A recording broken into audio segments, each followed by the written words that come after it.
Welcome to the Explainer.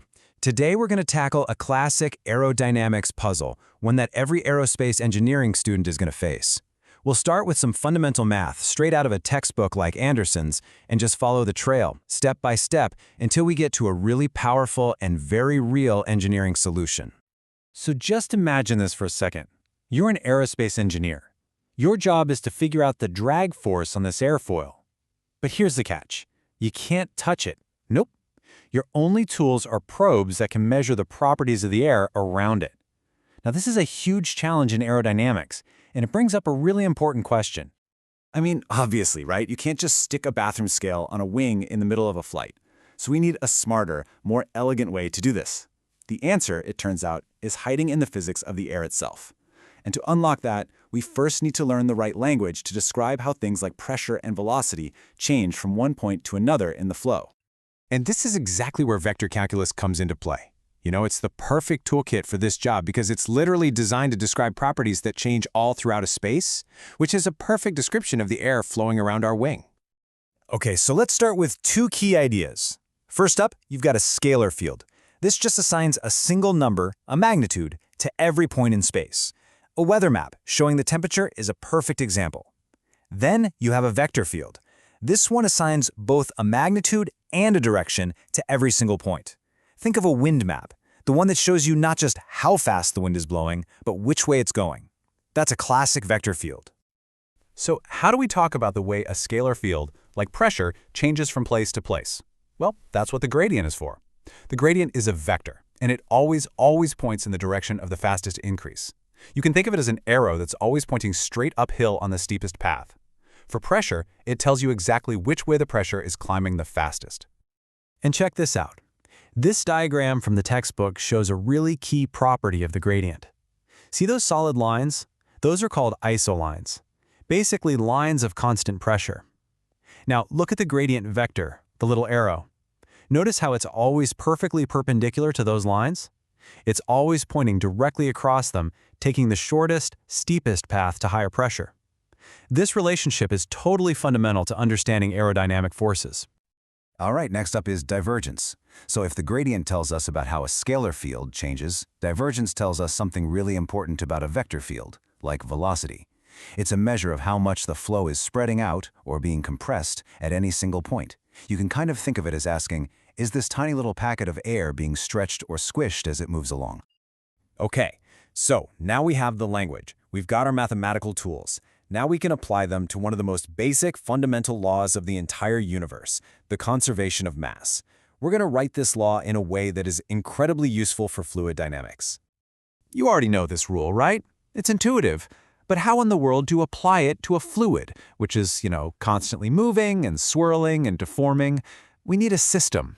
We need a way to keep track of all that mass.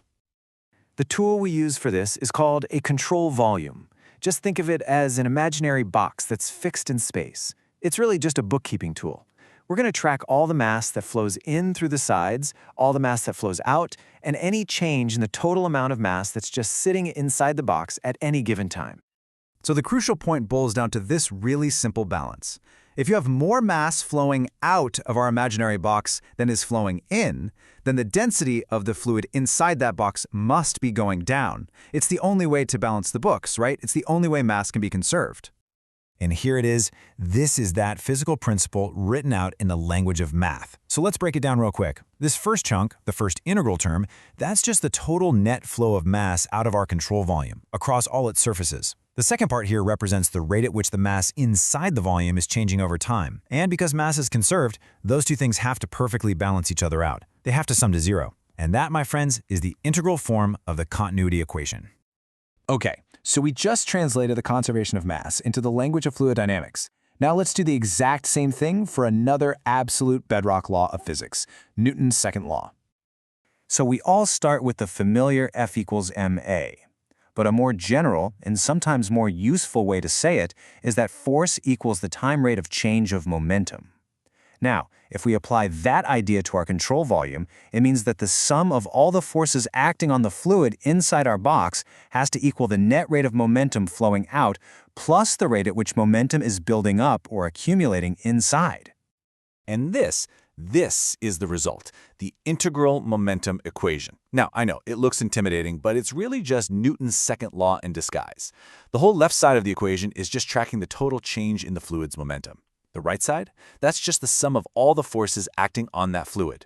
Pressure forces pushing on the surface, body forces like gravity, and those sticky, frictional, viscous forces. It is the master equation that connects forces to motion for a fluid. Okay, we've built our toolkit. We have the language of vector calculus. We have the fundamental laws of conservation of mass and momentum all translated into a usable form. Now it's time for the payoff. Let's go back to our original problem and finally solve for the drag on that wing. So we are back where we started. We draw a big control volume, our imaginary box, that completely surrounds the airfoil. Now we can unleash our momentum equation on it. The forces acting on the fluid inside this box are the pressure on all the outer boundaries and this is the absolute key, the force that is exerted by the airfoil on the fluid. And here's the beautiful trick. Because of Newton's third law, the drag force we actually want to find, the force of the air on the wing, is just the equal and opposite reaction to the force the wing exerts on the air. And that's the force that shows up right inside our big momentum equation.